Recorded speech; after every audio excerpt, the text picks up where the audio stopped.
Hi, hello guys, welcome to this channel. This video I'll show you how to put leading zeros on your Google Sheet.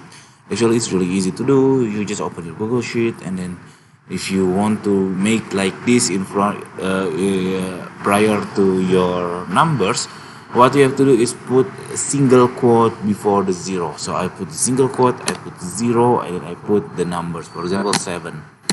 See, I have 07, but if I just put 07, it will returns only 7.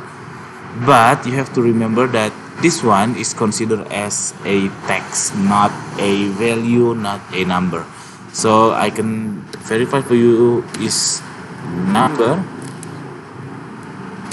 See, this is false, and then the second one is true, because leading zeros is not a number but a codification of numbering and so on.